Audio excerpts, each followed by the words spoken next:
Hello, everyone. Good evening. Namaste. I know I haven't done these in a while, so I figured I'd come on here and do a quick reading for you. If you're compelled to hear this, this is for you. To get started, first card is consciousness. Consciousness. The frequency of consciousness supports our ability to focus our attention on all the multi-dimensional aspects that show up, so that we can include them in our reality. Hey Heather, hey Tabitha. So I'm drawing some cards for you guys. First card is consciousness. If you're compelled to be here, these are for you. Consciousness. So what is consciousness? Consciousness is basically God. It is the awareness that gives you the ability to watch this, gives me the ability to articulate what I'm going to say. It is what creates everything and sustains everything and also destroys everything and then renews everything. It's a very powerful tool if you learn to be aware of it within yourself. For me, self-inquiry is how I become aware of my own awareness. Asking myself questions like, who is the one that is putting these thoughts in my head, or where is this anxiety coming from, or where is this fear coming from? And what I have learned by doing this is that we can't really say for sure, because there really isn't an identity as we call ourselves. I'm not really Jose. I might be temporarily, but I am greater than Jose. So for me to really know who I am, to know thyself, I have to realize that although I am Jose, it's just a mask. It's not forever. I don't know where I was before I was Jose. I don't know where I'll be after. But I do know that the thing that is creating Jose is eternal. It is forever. And that is very powerful when you truly understand that is who you are. Because if something is eternal, infinite, that means nothing can restrict it. Nothing can control it. Nothing can impact it. And when you can live from that place where you just feel like you are the center, not in an egotistical way, but more in a understanding that although you're the center, everything else is in the center with you, then you can include things into your life instead of rejecting them. The more you reject, the harder things get. The more you embrace, the more you learn, the more things will work in your favor. I'm not saying it's going to be easy all the time, but you can catch yourself in those moments of resistance and snap yourself out of them quicker than in the past, where, from my own example, I would let one little thing turn into a whole day of me being upset. Whereas of now, when I feel those thoughts coming in and I feel falling into them, I walk out of whatever situation I'm in. I give myself a couple seconds to take a breather. I ask myself questions that are going to put me in the perspective to see that what I'm going through is a lie, that it's not true. And then I shift myself back into allowing, into just being instead of doing. If you need things to be done a certain way for you to be happy, you'll never be happy. But if you can be with what is in front of you and make it okay, because it is okay, it already happened, then nothing can stop you. You are literally a wizard. You are an alchemist. You are God himself channeling through your soul, through your body. And that is powerful when you really connect with that. And that's not something that even my words can do to get you there. That's something that we must all seek within ourselves.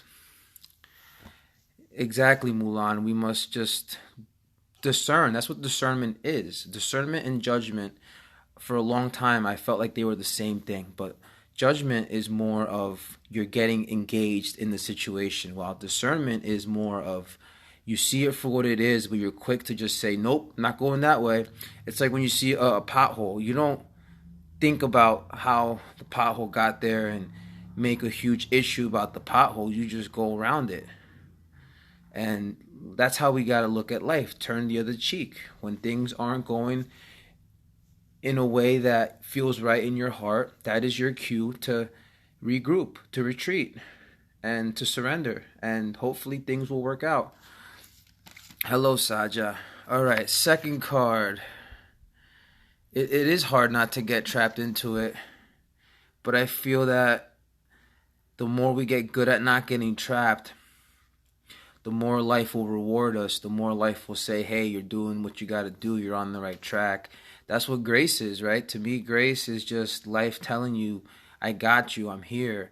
You know, your higher self is seeing what you're doing, the strides you're making, and you will be blessed for it. Some of the things that are taken away from you might feel like they're a curse, but they might actually be a blessing in disguise. So second card, sacral chakra. The frequency of the sacral chakra, the orange flower of life, supports our ability to flow with our desires and stimulates our creative power to manifest success and abundance in our life. So once you learn your true self, once you understand that you are more of the whole than just the individual, then things just start to flow. And you can say that your desires become fulfilled, but it's more of, it's kind of like, you know, when you tap into a Wi-Fi, you have faster internet access, you have more options. And it's the same thing with us. All of our technology was created based on us because we're the ones creating it. So if we tap into consciousness, you could call it the harmony of God, then that energy is going to benefit you. It's going to help you create. It's going to help you flow. It's going to stimulate you. It's going to make you want to go out there and catch bigger fish, have more fun, take more risks, have more adventures. The more you do that, the fuller your life is going to be. Hello, Donovan. Hello, Ash. So these are general readings, guys. If you're compelled to be here, these cards are for you. So, like I was saying, tap in the source. Know yourself. Know who you truly are. You're not this flesh. You are spirit in the flesh. Spirit that cannot be tamed, that cannot be controlled. You're like water. Whatever object you're in, you mold to that object. So right now you are molded as whoever you call yourself as. But that is not who you truly are. And to live from the place of knowing your higher perspective, you have more tools, you have more creative options than living from the flesh. Oh my God, I'm going to die one day. I need to really defend myself. I really need to protect myself. That we're using all of our creative juices on surviving. And that's why we have such a hard time creating, because it's like we're short-circuiting ourselves. All right, third card, Toya Lewis. If you're in here, these cards are for you, Toya, so listen up. Third card is Divine Masculine. And the frequency of Divine Masculine supports our strong, focused, and active side, allowing it to express itself while helping us to bring our dream and ideas into form with kindness and wisdom. Divine Masculine supports our strong, focused, and active side. So, I'm sure you guys all know this, but males tend to be more direction oriented. We like to know where we're going. We like things done. We're all about action, action, action. While women are more about feeling things out, being intuitive, going with the flow. And neither are better than the other. And I feel that we're both neither masculine or feminine. So we must have balance with both energies. And right now, I'm learning how to be my divine masculine. And believe it or not, I'm learning how to be my divine masculine by first learning how to be my divine feminine. Because it was the self-love that my divine feminine brought out in me that is now giving me the power to speak my mind, to say what I gotta say, to explain to people things without feeling sorry for, oh my God, I shouldn't have said that.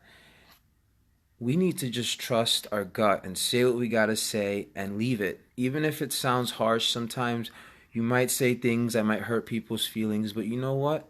You don't know why you say half of the things you say. So don't question yourself so much. If something comes out funky, just give yourself love, understanding that, something good can come out of it, because everything is used by the creator for good. So why can't we do the same, right? It's not like God destroys, a rainforest because of a tsunami or whatever and then cries about it. Like, he understands, she, the creative force understands that there has to be balance. There has to be good days, there has to be bad days, there has to be days where you feel excited, there has to be days where you feel horrible. And without the bandwidth, without the range of good and bad, light and dark, we wouldn't know what either side would be, because we wouldn't have anything to compare it to, right? Like, I wouldn't be able to tell you what left is if you didn't know what right was. Just like I wouldn't be able to tell you what up is if you didn't know what down was. And it works the same way with creation. We can't know the creator without knowing ourselves first. And because we are one, just like good and evil, as much as people might not want to hear it, are coming from the same source. They have reasons that they're there. Thank you, Mulan. Thank you, guys. All right, fourth card, and then I gotta go hit the gym. Soul time. Soul time. And any new people in here, these cards are for you. If you're compelled to be here, this reading is for you. I don't have time right now to do personal readings, so I'm sorry, but I'm hoping this will help some people. So soul time, the frequency of soul time asks us to allow the possibility of a new reality to emerge. One that embraces the concept that while the corporeal body is mortal, the soul is timeless, limitless, and infinite. What a beautiful card to finish off with. Pretty much what I just said, but in a nutshell on a card. As you can see, there's a source in the middle. That is you. You are the source. And from that source, you are radiating out to different points, different perspectives, different directions. You have different things coming out from that one source. And that one source is you. That one source is me. That one source is everybody. And we need to realize this. We got to start working together, not making things seem like it's me versus them. This whole me versus them mentality is what is creating this horrible way that we see the world and ourselves, because we feel alone, we feel alienated. It's time to drop all that. You have the most powerful truth in your heart. You just have to find it, unlock it, and you will realize that loneliness is the most beautiful thing in the world. To be alone, to realize that you pretty much are the only being in existence and that everything you see is you. I mean, I'm getting the chills just talking about it, but it has to be really, really ingested. A lot of us, we read about this stuff and we just parrot it. We never ingest it. It's like we just leave the food in our mouth and we never fully like ingest it. We taste it and we're like, wow, this is cool. I know for a long time when I would get those like hits of intuition and revelation, I would want to go to the streets and share it with the world. And it's like the worst thing you could do, because some people just aren't there yet. Some people just aren't ready. And there's nothing you can do to change that. And by you telling them these revelations that you've had, you might actually make them go backwards, because they might say, I don't want to be like that guy. I mean, look at that guy. He's jumping around, smiling at nothing. So we need to know who to help and who not to help. Because some people don't want to wake up. They don't think soul time is important. They don't think that consciousness is important. They don't even believe in the chakras, and the whole divine masculine, divine feminine. They think it's a bunch of nonsense. And that's fine. If that's what they want to believe, more power to them. But for me, when I talk about this stuff, it fires me up. It makes me feel like God is with me. And to me, that's what I'm here for. So if that's the same for you, I commend you. I feel like it's one of the most noblest paths we could be in.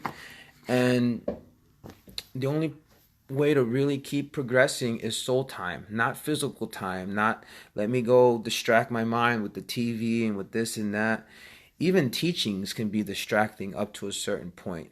Like I'm at the point now where, yeah, I still listen to spiritual teachers, but it's almost like I gotta take the training wheels off now, right? I can't keep listening to teachers every time something bad happens. Like, oh, let me go listen to Muji and hopefully I'll feel better. It's like, no, I'm basically creating a drug out of a spiritual teacher by doing that. And just like drugs can hinder us, anything can hinder us. It's a matter of your perception of what you're doing, why you're doing it. I can be doing these readings because I want to get likes and shares and I want to feel special and important. Or I could be doing these readings because I genuinely feel love and I want to express it. And the energy will be very different. And for a long time, I was doing it for the wrong reasons.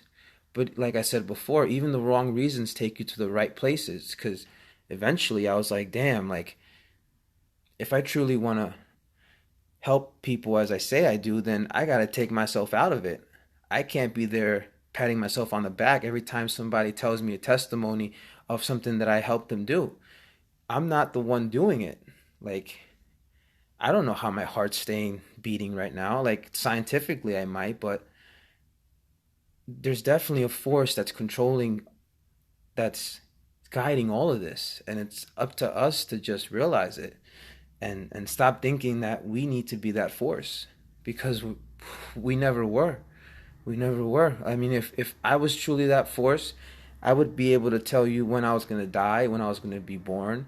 So it's paradoxical, very paradoxical, which is why spirituality doesn't make sense for a lot of people. They want logic. They want A, B, and C. Spirituality doesn't work that way. Spirituality is very paradoxical, very contradictory, and that's just what it is. You just have to either learn to love it or, I don't know, go find something else that makes you happy. Yeah, throat chakra power. I don't know what got over me, but I'm like Kundalini rising, just spewing out stuff. I'm like, damn, I better shut up. But I hope you guys enjoyed this reading. I haven't been on here for a while, so I had a lot that I guess had to come out.